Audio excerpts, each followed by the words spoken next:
नमस्कार, मैं Dinesh Kumar. Arms online class में आपका स्वागत है।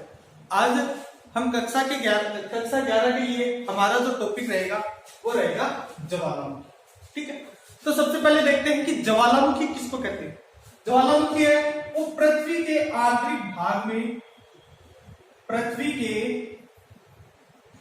आंतरिक भाग में या फिर जो मतलब पृथ्वी के आंतरिक भाग में जो हलचलें होती है और हलचले से जो तरल मेग्मा पदार्थ बाहर निकलता है उसको हम ज्वालामुखी के नाम से जानते हैं। मतलब ये तरल मेग्मा बाहर निकलता है उसको हम क्या कहते हैं, ज्वालामुखी के नाम से जानते हैं। मतलब ये हमारी पृथ्वी है और जब यहां से उद्गार के समय जैसे वो लावा निकलता है तो इसका जो वो इस तरीके से फैल जाता है, इस तरीके से लावा है वो फैल जाता है। ठीक है, तो उसको क्या कहते हैं, हम ज्वालामुखी के नाम से जानते हैं। ठीक, अगर ज्वालामुखी है, ज्वालामुखी मुख्य रूप से 3 पदार्थों से निकलती है। मतलब जब ज्वालामुखी निकलती है तो मुख्य रूप से 3 पदार्थों से निकलती है, 3 पदार्थों के रूप में निकलती है। एक तो निकलती है आपकी ठोस अवस्था के अंतर्गत, ठोस अवस्था। दूसरी निकलती है आपकी द्रव्य अवस्था।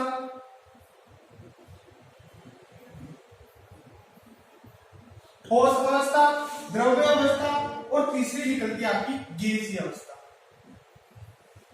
गैस अवस्था।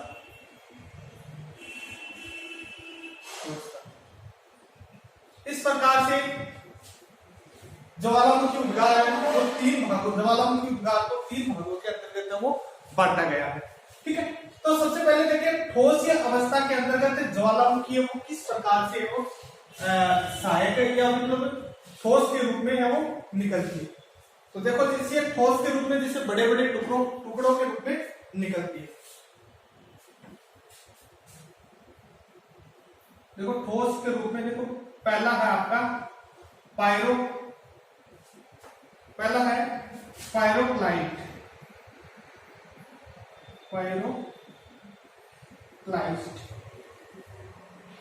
पायरोक्लाइस्ट ज्वालामुखी जो मतलब चट्टानों के टुकड़े होते हैं, चट्टानों के टुकड़ों के रूप में।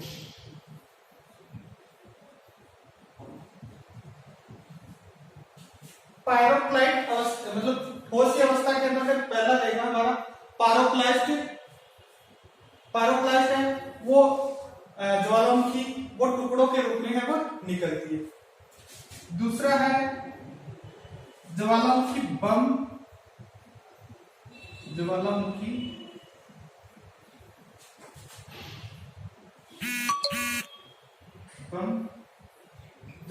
बम है वो फुटबॉल के टुकड़ों के आकार है वो जितना होता है,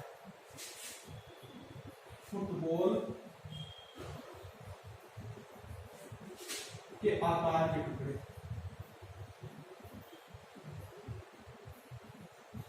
मतलब जब ज्वालामुखी निकलती है तो फुटबॉल के आकार के जो टुकड़े होते हैं वो क्या होते हैं, धरातल के चारों ओर वो फैल जाते हैं। ठीक है, तीसरा इसके अंतर्गत रहेगा आपका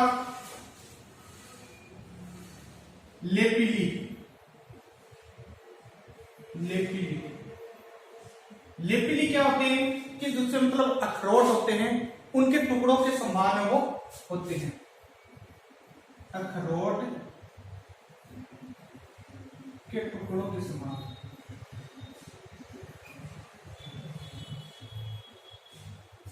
ठोस अवस्था के अंतर्गत लेपिली है वो अखरोट के टुकड़ों के समान वो होते हैं। और जो चौथा है आपका वो है टफ कहते हैं राख को। जो मतलब ज्वालामुखी निकलती है तो उसकी चारों तरफ मतलब जैसे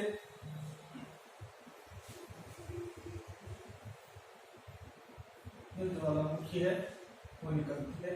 तो उसके चारों ओर क्या होती है, चित्र दूंगा, उसके चारों ओर क्या होती है, वो बम का आकार सा खुलता है, तो कुछ वो इसके इसके इस तरीके से वो चले जाते हैं।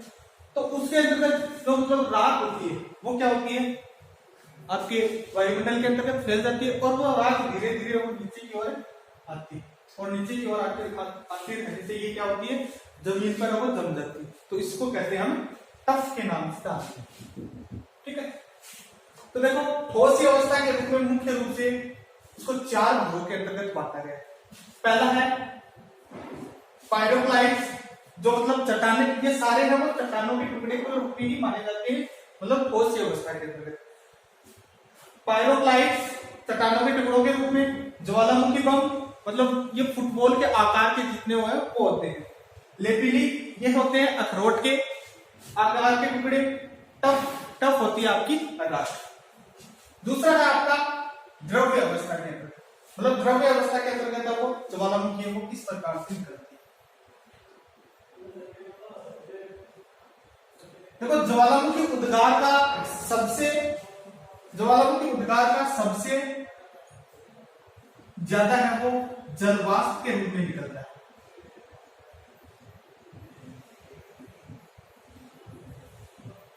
जलवाष्प के रूप में निकलता है, मतलब द्रव्य अवस्था के रूप में देखा जाए तो ज्वालामुखी है वो सबसे ज्यादा किस रूप में निकलता है, जलवाष्प के रूप में है वो निकलता है, जिसमें अनेक प्रकार की गैसें है वो पाई जाती है, जैसे मतलब सल्फर डाई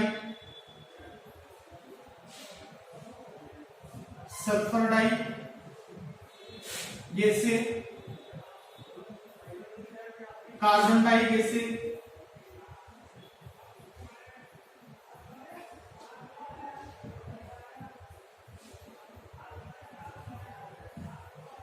हाइड्रोजन,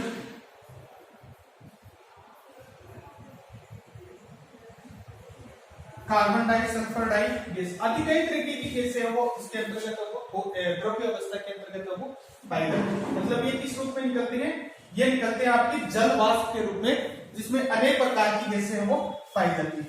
तीसरा आपका गैसीय अवस्था के अंतर्गत, गैसीय अवस्था के अंतर्गत मतलब जब मेग्मा होता है, जब मेग्मा मतलब पृथ्वी के नीचे मेग्मा, और मेग्मा जो धरातल पर आते हैं तो वो किस रूप में बदल जाते हैं, आपके ज्वालामुखी के रूप में वो बदल जाते हैं। तो इसको देखो गैसीय अवस्था के अंतर्गत जैसे ये 2 रूपों में निकलते हैं, जैसे एक तो है आपका क्षारीय रूप में और दूसरा है अम्लीय रूप में। देखो गैसीय अवस्था में एक तो आपका क्षारीय अवस्था में और दूसरा निकलता है आपका अम्लीय अवस्था में। क्षारीय अवस्था के रूप में देखा जाए तो क्षारीय रूप में जैसे सिलिका की मात्रा है वो इसके अंतर्गत है, सिलिका की मात्रा है वो क्षारीय रूप में मतलब 50% से अधिक वो पाई जाती है। ठीक है, और अम्लीय अवस्था के अंतर्गत देखा जाए तो इसके अंतर्गत जो सिलिका की मात्रा है वो 50% से कम है वो पाई जाती है, 50% से कम है वो पाई जाती है। और मतलब जो इन गैसों का जब रिसाव होता है, मतलब जब वायुमंडल के अंतर्गत ये गैसें चली जाती है जलवाष्प के रूप में, तो वो क्या करती है, ये गैसें है वो आपके क्या करती है, वर्षा करती है, जिसको हम अम्लीय वर्षा के रूप में जानते हैं। ठीक है, तो आज के लिए ज्वालामुखी के लिए इतना ही था हमारा। नेक्स्ट मिलते हैं हम नेक्स्ट टॉपिक के साथ, कुछ नए टॉपिक के साथ। तब तक के लिए नमस्कार।